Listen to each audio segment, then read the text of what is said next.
Hello and welcome to ThePrint. There's stories about his love for rock music and for guitar.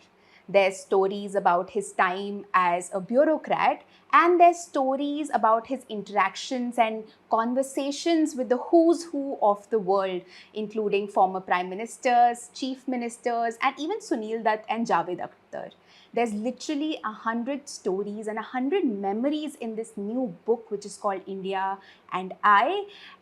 It is written by none other than former Chief Election Commissioner of India, SY Quraishi, who I have with me today. Thank you so much for joining us, sir, and congratulations on the new book. Thank you very much. Here's the book for all of our viewers. And to begin with, sir, I will dive straight into the controversy that the first story from this book is already garnering. What you said about former Prime Minister Manmohan Singh telling you that he would commit suicide. There's a lot of controversy around this, with the BJP portraying it as Congress habit of demeriting institutions or discrediting institutions. What do you have to say about this interpretation? What is your interpretation of when the former PM told you? So you can recall the story as well. Well, I'll have to first recall the story and then come on the commentary now rampant. What happened was in 2012, I was Chief Election Commissioner. We were doing UP elections. Mr. Salman Khurshid, who was the law minister then, his wife was a contestant and he went to campaign for her, and in his speech, he said that he will his party or he will increase the quota for the Muslims from 4.5% to 9%. Correct. So that is a violation of the model code, because once the elections have been announced, you can't announce any new scheme. So BJP promptly complained to us, and rightly so, and we gave a notice to Salman, and judicial kind of proceedings started, because we have a court in Election Commission. We sat as a court, and a battery of lawyers from both sides, led by Abhishek Singhvi for Salman and Arun Jaitley for the BJP. They argued the case for 4 days, and we came to the conclusion that he had indeed committed violation of the model code. Now, model code is not a law; it's an informal code of conduct agreed upon by the parties, but it's done by the court. They say that it has nothing against the law, therefore it is valid and it must be enforced. So we had to punish him, but there cannot be any fine, or there cannot be any other punishment like disqualification or anything. So all we could do is advise, warn, or censure. Censure is the maximum. So we decided, because he later on said that whatever the election commission says, I don't care. I'll continue to work for the Pasmanda, the backward people. So that was a defiance. Instead of upholding the dignity of the election commission, he was challenging it. So I wrote to the President of India that this is unparalleled. And of course, then later on, after all the hearing, we censured him.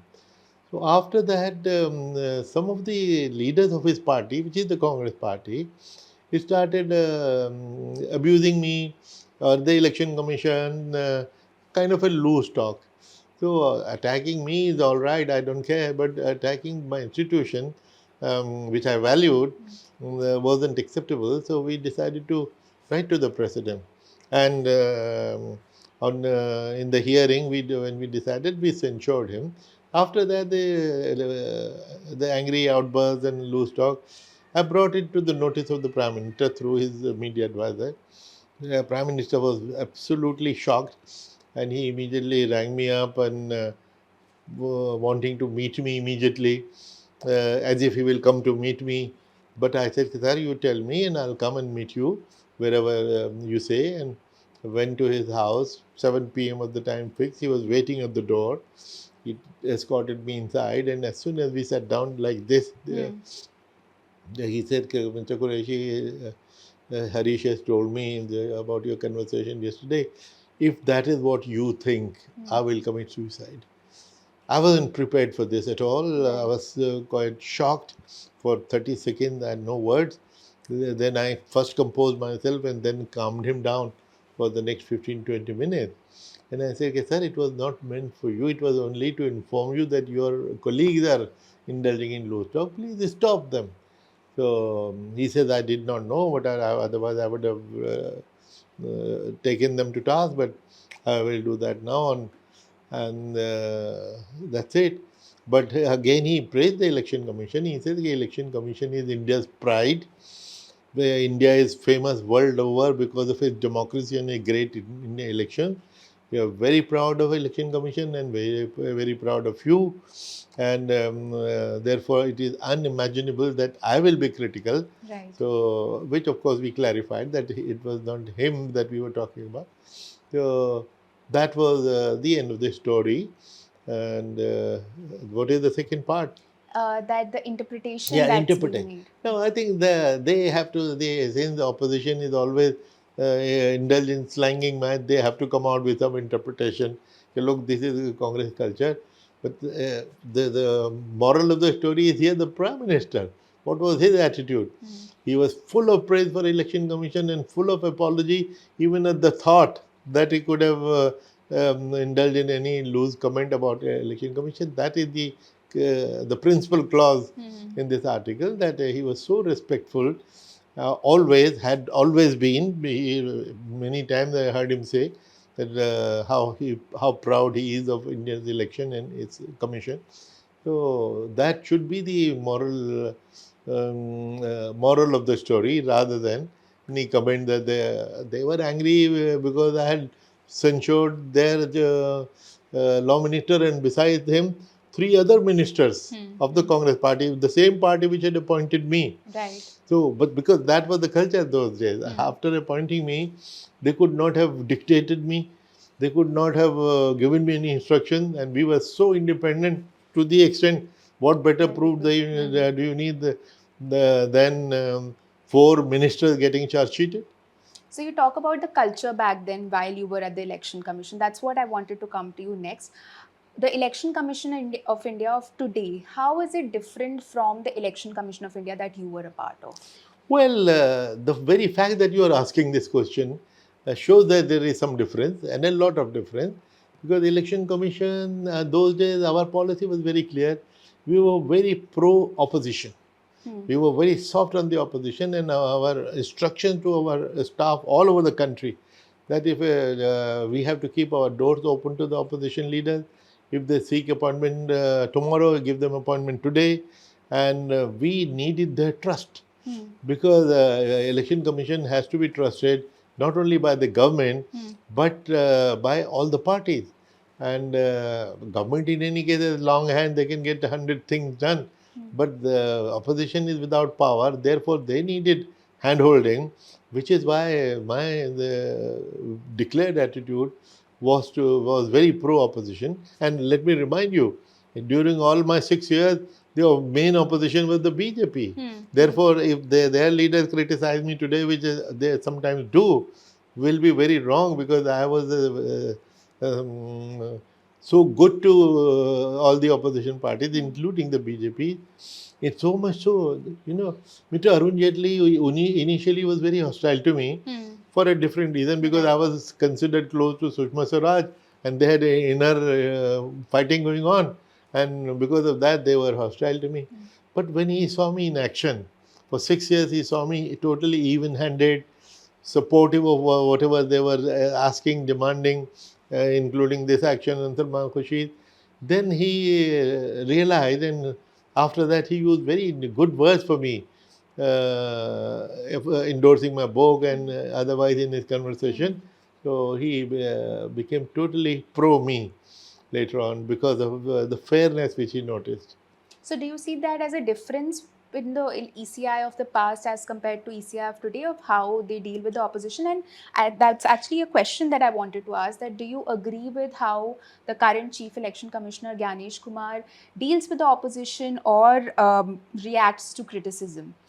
Well, although I'm very reluctant to be speaking about the current dispensation, but the fact is that the opposition perceives, because it is a matter of perception, they perceive that they are being ill-treated by the Election Commission. They are not taken seriously. They seek appointment which is not given. And the proof is that they have, as late as 10 days ago, they wrote 24 parties wrote a letter to the Chief Justice of India, which is unprecedented. 2-3 years ago, before this present incumbent, also 23 parties had gone to the Supreme Court. So the fact that this is becoming a norm, that the opposition is being maltreated, is not the sign of a good democracy, and they need to rethink, and they need to take corrective measures. The ECI needs to take ECI. corrective measures. All right. So I'd like to talk about some of the stories in your book because they're extremely fascinating. I'll start with your meeting with Imran Khan. You mentioned that when you spoke to him about the pitfalls of attacking the election commission, he changed the topic and started talking about cricket. Why do you think he didn't engage with you? And if you could talk about the conversation also a little bit. Yeah. Well, I think it was in 2014. Sorry, it was in 2011. There was a meeting of chief election commissioners of SAARC countries. 1 year earlier, we had hosted it in Delhi.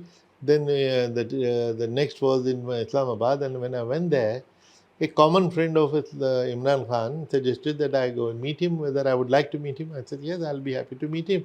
Because that was the time when he was still struggling as a politician. He was upcoming. And he was criticizing the Election Commission of Pakistan all the time. By the way, Election Commission of India was admired by the entire media of Pakistan and the leaders of Pakistan. There used to be editorials praising everything that we were doing here and condemning their own commission. So, and he was quite vocal in condemning his own commission. So I wanted to tell him that the election commission, finally, if one day he wins the election, the legitimacy would come from the results which are announced by the election commission. If you discredit that organization, your own legitimacy will come into question. Right. So discrediting an institution, constitutional institution, is not a good idea. I thought I'll explain to him and he will understand. But immediately he changed the topic to cricket. He didn't want a lecture from me, although it was a very friendly advice. And in the long run, looking back, he suffered for it. Finally, he won. But people questioned his election. Just because the election commission itself was made doubtful by criticism like his own. So, which was a mistake and which finally recoiled on him. So, I had told them very clearly that this is something which he should give up in his own interest of legitimacy. Okay, so do you think he didn't engage with you because he didn't want a lecture? Like yeah, he must have thought it is unsolicited advice, which actually it was. So, but normally he should have taken it seriously. At least he should have pretended to take it seriously. But he immediately changed the topic, which is why I called it Imran Khan's googly. Yeah. That he changed the topic to cricket, about which I knew very little. I mean, I can't discuss cricket with Imran Khan. Okay. Your conversation with Sheikh Hasina, though, went very differently. Very differently. Yeah. You wrote that in late 2023, she spoke with you talking about an external threat, particularly by the United States, to engineer a regime change. Did you discuss this with anybody in the government back then, or was she becoming paranoid? Did she mention anything else? Could you talk a little bit about that? Yeah, as I have mentioned in my episode that I had two meetings with her. First was in 2014, 2 years after my retirement. But India is so important in the democratic world that even after retirement, I was treated with respect. Right. In fact, there used to be observer delegations of many countries of serving chief election commissioners, but they would make me the chairman. So, in that context, I first met her in 2014. And she was very respectful. She came with us. I had asked for a courtesy call. And she came with 7 of her top advisors, and they were sitting as if there is a summit. I had gone with my High Commissioner, Pankaj Saran, and just for a courtesy call, but it became a 1-hour-long meeting. In fact, that time, interestingly, the High Commissioner of Bangladesh in India, Tariq Karim, had advised me, sir, if you happen to meet her, please tell her the importance of election commission Okay. in legitimate elections, in credible elections. So I said, I'll do that, and that is what I wanted to tell her. Unlike Imran Khan, she reacted very positively. She was a bit defensive, I understand, and the previous regime had introduced the system of shortlisting of candidates, which then the president, from where the president chooses the incumbent. I have continued that and all that. So at least she didn't change the topic. Yeah. She tried to defend what she was doing and said things which would have supported her argument. That was fine. About 10 years later, in 2013, just before this controversial election which led to her ouster, 2023, sir. 2023, yes. So 9 years, 9 years, because it was end of 2023. Right. So this time she looked very tired because obviously time had passed, and she said that she is under the threat of regime change, and she mentioned specifically that US is trying to throw her out, and then she made a very interesting remark. He said that they are saying that you should be friendly with the opposition, and I'll be very happy to embrace Khalida Zia if I see Donald Trump and Joe Biden even shaking hands.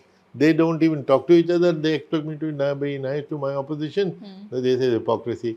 And she was absolutely right and had sense of humor. And her suspicion proved to be right. Okay. So that's all she told you. There was nothing else. That did she look paranoid at the time? Not really, but she was under stress, all right. Okay. The same confidence that I had seen in 2014. Right. She looked tired, she looked stressed, and she mentioned very clearly what kind of political intrigue was going on against her. There's another story that you mentioned. This is one where you mentioned that this was the only time in your career where you felt like you were facing communal discrimination. You mentioned that when you were the commissioner of Gurgaon division in 1991, when elections were announced, you were appointed as an election observer in another district. You were told that this was because Gurgaon division included Mewat with a substantial Muslim population. Was it something exceptional that happened, or did you see that happening with other bureaucrats from minority communities? No, not at all. In fact, I have often said that in 40 years of my civil service career, I have got all the kudos and honors and from the hands of Hindus, and some brickbats from Muslims, particularly of Malar Kotla in Punjab. So in such a situation, to be looked at from communal angle was unacceptable. What happened was, I was divisional commissioner. There were 4 districts under me. The chief electoral officer of Haryana came to me along with came to Gurgaon along with the home secretary, and I took them to 4 districts. We reviewed for 2 days. We reviewed the arrangement, and at the end of the tour, when I had gone to see them at the airport, suddenly CEO drops a bombshell. He says, Quraishi, you were appointed observer, but you haven't gone there. So I was taken aback. I said, sir, I've been with you for 2 days. You're attending meeting. You never uttered a word then. Now at the end of thing, you are reminding me of, so what was this? So he said, no, that is important. You cannot avoid that. So I was taken aback. But I thought maybe why I have been appointed observer it's a mistake, because I used to have additional charge of resident commissioner Haryana, and divisional commissioner will be conducting election. Resident commissioner is not conducting election, so he could be sent as observer. So I thought that must be the confusion. Haryana was under president's rule. So I called up Mr. Zafar Saifullah, who was advisor. I said, sir, there seems to be some mistake, and I've been appointed, and here I have to conduct elections. So he said, it looks like a mistake, don't worry. You forget about your observer. I'll speak to TN session. And I relaxed. Within half an hour he called. He said, no, Quraishi, you'll have to go to Yamunanagar as observer, because the chief secretary has taken this stand that Quraishi is a Muslim, and in Gurgaon region, Gurgaon district, there is a Mewat area where substantial Muslims live. It will not be advisable to have him here. Which I thought was a very offensive allegation, very offensive charge. there were Hindu collectors presiding over Hindu district, and here just because there was a Muslim, you suspect a Muslim, it was totally indefensible. Right. So I did that duty of observer, but this incident left a scar because this was against my overall experience. We are a secular country. We have had excellent relations, and as I said, all the glory to me has come from the Hindus. So to be looked at from the communal lens was a grave offense.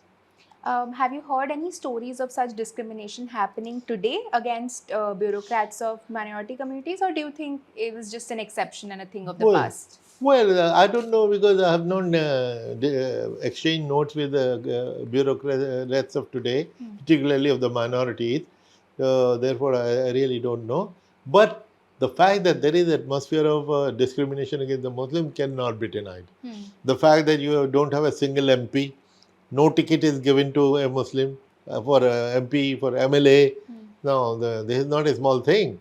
So this means it is almost a state policy to keep the Muslims out, which is a very sad situation for a great country and a secular country, which India is. Right. And let me also remind you that when India was partitioned, the Republic of Pakistan, Islamic Republic of Pakistan, was created. That was the time when very easily Hindu Republic could have been created and nobody would have batted an eyelid. But India, I have often said that India is secular because Hindus are secular, and it is the Hindus who chose secularism. For Muslim, it may be a necessity. For them, it was a choice. So instead of choosing Hindutva or Hindu Rashtra, they chose a secular democracy unanimously in the Constituent Assembly. That's something which is a historical fact of pride for India, which is being distorted, unfortunately, by very short-sighted politics. Talking about political leadership, actually, you speak very highly of BJP stalwart Sushma Swaraj in the book. There are 2-3 chapters which mention stories about her. You mentioned that she stood up for you and said competence has no religion. Uh, what do you have to say about that? And do you see her as an exception, or did her party colleagues also share her viewpoint? Well, that's very interesting. There are, I think, 2 episodes about Sushma Swaraj in this. She became a minister in Haryana when she came as the youngest minister in the country after 1977, after emergency election. And she was my minister for cultural affairs. I was director of public relations and cultural affairs. And we had excellent relations, which stayed for our life. And she became very, very fond of me. And immediately, although she is 4 or 5 years younger, she came on first name terms. I mean, at least she called me by my first name, Yaqub, and defended me always. When I came at DG Doordarshan, she herself told me that some leaders called her and said, Sushma, you for Doordarshan DG, such a sensitive job, you brought a Muslim. So she took offense and she says, look, Yaqub, is he a Muslim? I didn't even know. Sarcastically, she said, and he is as patriotic as you and I. Therefore, bringing in religious level for him is absolutely wrong. And she defended to the hilt, and she mentioned not one but 2-3 times it happened. Different leaders questioned her judgment, and later on I was removed from Doordarshan. And some people said the then Prasar Bharati chairman, he said, Yaqub ji, you have been removed. They are harassing you, hounding you only because of your name that is Muslim. I said, no, I don't think so, Mr. Sarma. I think I am being hounded because I am perceived as very close to Sushma ji, and Sushma ji has been hounded out of INB ministry. She was sent to the health ministry, so which is my belief till today. So it was more of their inside politics, of which I became a victim. Instead of being in Doordarshan for 3 years, I was the first direct recruit of Prasar Bharati. Came through a process of interview. After IAS interview, the only interview in life I gave was for that job. Legally, they could not have touched me. And the fact is, was 7 months they were trying to find way to touch me, and they could not. Only when I wrote a letter that I don't want to continue in a job where I'm being treated with suspicion. So they took it as resignation and accepted that. So, and I have no regret. I had excellent relations with the minister then, the Ravi Shankar Prasad. Later on, whenever we meet, he is very warm to me. I'm very warm to him. It must have been his political compulsion. So, but these things happen in politics. So, do you think Sushma Swaraj was an exception in the I political leadership that you see? I think so. I would think so. But interestingly, Mr. Arun Jaitley was also originally hostile to me because he was hostile to Sushma Swaraj. And I was perceived as the protege of the Sushma Swaraj. So she was hounded out of INB ministry and changed to health ministry. And since I was her protege, therefore they wanted to remove me also, which they could not do so legally because I was the direct recruit of Prasad Bharati. But long story short, I myself wrote a letter to the cabinet secretary that I don't want to continue on this job as a lame duck. Please change me, give me another job of my rank. So finally, I was moved out to Ministry of Steel and Ocean Development as financial advisor. So that's a different story. So the fact that same Mr. Arun Jaitley became so fond of me, Right. that he used very kind words for endorsing my book, and he made me an independent director of IPL, which survived only for 24 hours because Supreme Court judgment came which made it redundant.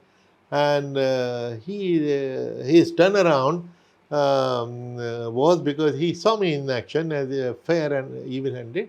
And I think, therefore, I would say that he is the second BJP leader. Murli Manohar Joshi was also, although he was one of the leaders who had questioned Sushma Swaraj originally. Later on, he became my HRD minister. And I have lifelong relations with him. Every 2-3 months, 4 months, I visit him. He has been very kind to me. So normally, if you have personal, human, good relations, they matter. Okay, there are exceptions. Yeah, there are exceptions. You mentioned your meeting with RSS chief Mohan Bhagwat as well. You say that he told you that Hindus were deeply sensitive about two things, the cow and being called kafir. What do you say about that? And if you could recall the story a bit. Yeah. When the five of us, some friends, we were discussing what was happening to Muslims, everyday lynching, everyday demolition. So we decided that we should write to Mr. Bhagwat and seek an appointment whenever he is coming to Delhi.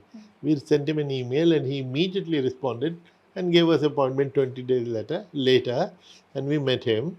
And that is when he said, 2-3 things. One, that the Hindu Rashtra was always there. It is there. It will be there tomorrow.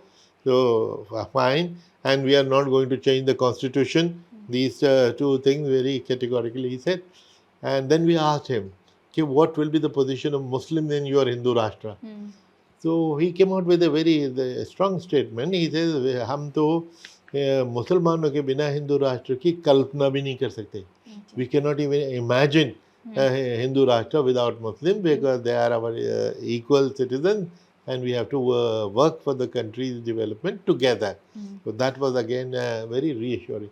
Then he says, we are only bothered about two things, that you guys eat beef and slaughter cows and you call us kafir. So we said, look, in the entire country, you have passed an act, Anti-Cow Slaughter Act. Just enforce it. But he said there are 2-3 states where we have not passed the act. Then our answer was, we passed the act there also. So, and we in any case don't eat beef, so it doesn't affect us. So that was about the beef. And second, I personally explained out of five of us that having studied Arabic in my school days, I think kafir is an Arabic word for a non-believer. And who is a non-believer? I believe there is one Allah and there is Muhammad is his prophet. Therefore, I am a believer. You don't believe in this, therefore you are a non-believer, for which Arabic word is kafir. It's not an abuse. It's not meant to be an abuse. But if you consider it an abuse, it is very easy for us to stop using this word. We'll use some other word. So that's the end of it. Then we said, look, just as you are allergic to the word kafir, we are also allergic to the word jihadi. You call us jihadi and Pakistani at the drop of a hat, your people. You said that is also very wrong, bad, and we should stop it. So please go ahead and do it. So this was a large conversation, but this was a substantive piece which you referred to. And he also said that, like you mentioned, he said that he does not want to change the constitution or disenfranchise Muslims. Do you think such reassurances from the RSS chief sort of help to quell the fears of the minority community? That's one. And he's also said in the past separately that the DNA of all Indians is the same. So do you see RSS under Mohan Bhagwat being a little different or changing Yes, it? actually, we do feel that Mr. Bhagwat is more liberal of the RSS than many other RSS leaders, past or present, and he has been consistent about it. He has been making such statement for 3 years or so, and at the same time, he told us that things will change, but it will take time. It will take time. It will take. He said it repeatedly, and because he says okay, for 100 years we have been saying different things. For us to take a U-turn will be difficult. Therefore, it will take time. So have patience. And he says we should maintain the dialogue. We immediately consulted. We went to brief 5 top Muslim leaders of Jamaat Islami, Jamiatul Ulama, Madani brothers, Madani Sahab, senior and junior, and Lucknow, Nadwa, they all said that we did the right thing. They did not question our meeting. Some people, particularly of the left wing, were critical, but all these Muslim leaders supported our. Although at the same time they were skeptical that whether anything will come out of it. But he said that doesn't matter. We have to make effort. The result is in the hand of Allah. Therefore, what you did was the right thing. So that way we got the support of the community, and we had agreed that we'll organize many more interactions, which we have done in the last 3 years. We have had 3 meetings with Bhagwat Sahab and 3-4 other meetings with his very close colleague.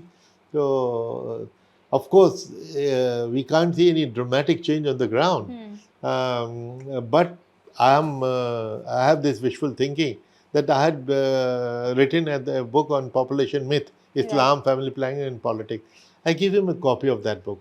And I said that this publicity, हम 5 हमारे 25, हम 4 हमारे 40, this is all rubbish kind of allegation. It's wrong. In India, polygamy or 4 wives is just not possible. He says, what do you mean? He says, I said, there are no women. So he was more surprised. He said, what do you mean by that? I said, you must have heard of gender ratio? For 1,000 men, there are 940 women. That means 60 men will not even have a first wife. How will I get my second when there are no women? So he had a hearty laugh on that. Some of our critics say, oh, you got impressed by his laughter. But his hearty laughter indicated that he followed the point. And my wishful thinking is that within a month and a half later, when he gave his Vijay Dashmi lecture, he did not make this allegation that Muslims are multiplying and producing so many children. He did refer to partition 70 years ago and all that, but at least he toned it down. I think this is perhaps kind of impact which mutual discussion and dialogue results into.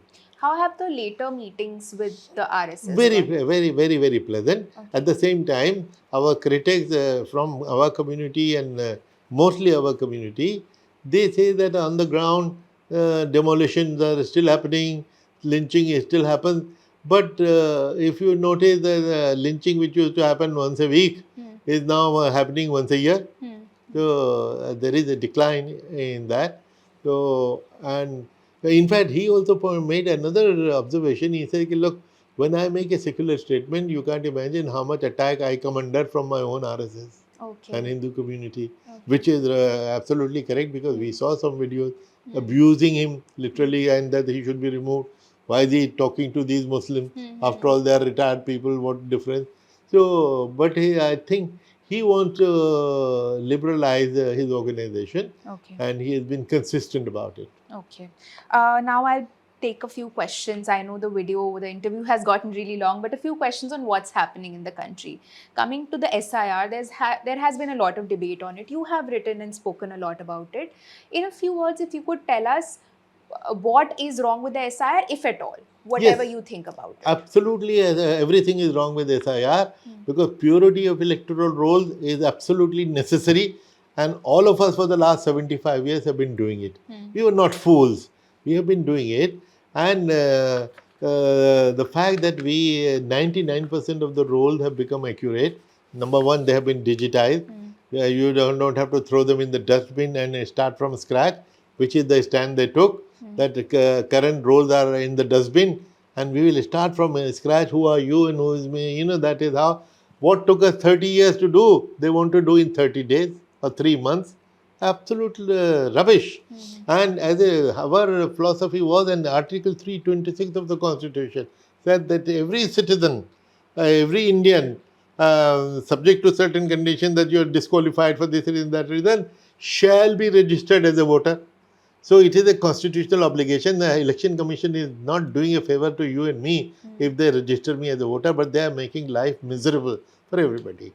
Now, it all started in the name of finding foreigners, immigrants in Bihar. Right. What happened in Bihar? Let us take just only one case.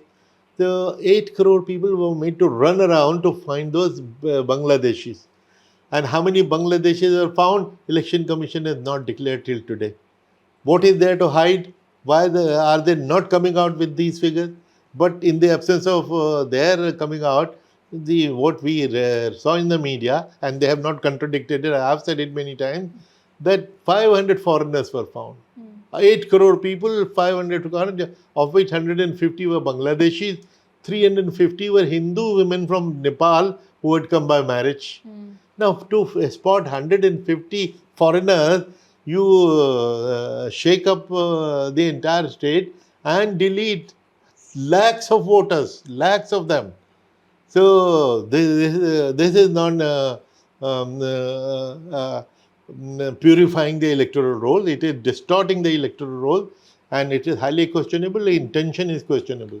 Okay. And the appointments to the Election Commission have also been controversial. A law was passed in 2023 for the appointments of CEC and ECs, and the CJI was sort of taken out of the equation, something that the Supreme Court had said should be done.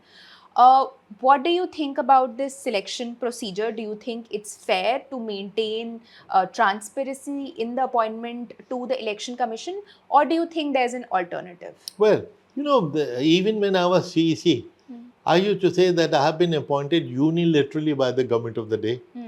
At the same time, once appointed, I charge sheeted 4 of their ministers, including the law minister who had issued the notification. Right. So that was the independence we enjoyed. Therefore, that system, but at the same time, prima facie, it looked like a partisan selection, because government of the day will appoint any favorite. So, which is why we used to say, I used to demand, sitting in my chair, that there should be a collegium. As we are familiar with collegium. We have a collegium of Prime Minister, Leader of Opposition, and Chief Justice for many other jobs. Why not for this also? Initial draft of the act actually had this composition. Chief Justice. Later on, and being Chief Justice on this collegium was the Supreme Court didn't say that this should be the collegium. They said that it should be the non-partisan selection process. Until you pass the act, let this be the presidium, collegium. So, therefore, to say that Chief Justice was removed is wrong, because that was a temporary arrangement even by the Supreme Court. Right. But when the act was passed, collegium has been made, but collegium, Prime Minister and his nominee will be on one side, so it is already 2 to 1. So the result is foregone. It's a slap on the concept of neutral election process, for which the case is still pending in the Supreme Court, mind you. So, optically, it is ugly. It was totally unnecessary, deliberately trying to slap the judiciary and the nation. Okay, if you want a collegium, here is the collegium. Now, this collegium is not what was intended. So, do you think, what is the alternative? What should the collegium look like? No, I think the collegium with which we are familiar, that instead of another minister, let the Chief Justice be there. He is a third party, neutral. And for the comfort of the government, let me tell you, in the last 20 years, all the appointments which collegium has made, no one has ever troubled the Prime Minister or questioned his judgment. Finally, whatever PM wanted has been happening. But at least fingers were not raised on those appointments because, Optically, it was better. optically, it was a neutral and fair commission. Okay, there's also been a lot of confusion happening around how much money will be saved with one nation, one election on simultaneous elections. So you've been the CEC. So you would have a fair idea about how much money is involved when we conduct elections. What is your take on this? Well, I have written many times on one nation, one election. There are some benefits, there are some problems with it. Benefits, of course, for once in 5 years. Now, if the election, they say election is happening in the country all the time. Suppose election is happening in Ghaziabad. How does it affect your health or mind? You would not even know that the election is happening. Only two parties know that it is happening. Election Commission, because it has to conduct the election, and the political parties, because they have to put up their candidate. For the rest of the nation, it doesn't really bother. So that thing that everything is disrupted is totally wrong. So, and secondly, democracy, India is a big country. The dynamics of federalism within, suppose something happens in Tamil Nadu or something happens in Lok Sabha. Lok Sabha, the Vajpayee government fell in 13 days. Suppose all the 28 states had gone in simultaneous election. If the government falls here, why should the governments which have come with absolute majority fall there? Right. So, subjecting them to repeated election. Secondly, I have pointed out the repeated election also has its benefits. First of all, let me deal with the money. Yeah. Management cost is only 5,000 crores, actual management. And one estimate from Center for Media Studies was 1 lakh crore is spent in 2019. For all the elections. For all the election, political parties. I say that 1 lakh crore of politicians getting recycled actually is good for economy because poor people get jobs. The auto guy, the painter, the carpenter and all these people get a job. Therefore, it's a good thing. And if you genuinely want to reduce the expenditure, as was the claim, genuinely, put a cap on expenditure by political parties. Immediately for 1 lakh crores, it will come down to 10,000 crores. So the proposal is not sincere. Okay. Sir, we'll talk a bit about delimitation as well. The CEC and the EC are usually a part of the delimitation commission. Even then, there's always fingers raised on the entire process if the opposition party is alleging that the boundaries are manipulated in a way. What do you have to say about that?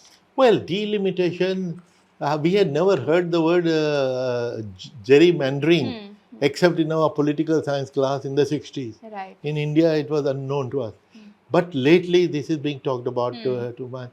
Assam and J&K had delimitation, and there was a lot of gerrymandering. Right.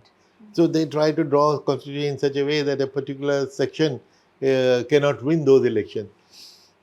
Which is why there is a lot of suspicion about delimitation which will come in. In fact, I have a suspicion who will chair that commission.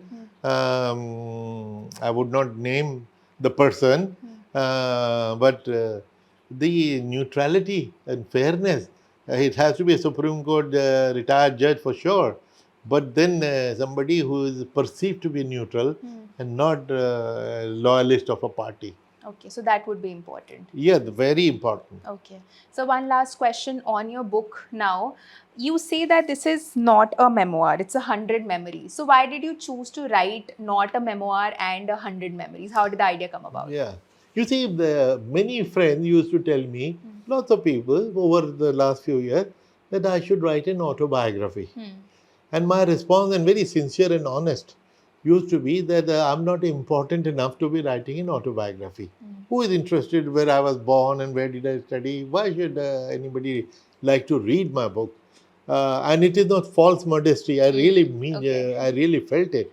So at the same time, there are so many memories from my civil service career and from childhood to my last posting, which are worth talking about.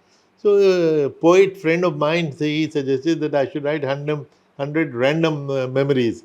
So these are 100 random memories. So it is autobiographical for sure, but not sequential, but the random thoughts which came to my mind. I've reproduced them for whatever they are worth. For all our viewers to read. Yes, of course. Okay. And let me show them Yes, this book. we'll both Yes. show them the book. So this is a book, and this is so easy to read, as I've It told is. you. 500 words, but just 2 pages every episode. All 100 episodes are in these 200 pages. And I'd like to quote Mr. Javed Akhtar here, who says that SY Quraishi has not written a memoir, he has written 100 short films, each complete in itself, together forming a portrait of India that no single narrative could capture. And that, I think, captures the essence of this book. Indeed, Javed Bhai has been very kind, and he has actually captured. And there's stories about Sir's conversations with Javed Akhtar in the book also for all of you to read. And on that note, we reach the end of this interview. Thank you so much for joining us, sir. Thank you very much. This is Apoorva Mandhani with my colleague Muhammad Hamad for ThePrint. Thank you so much for watching.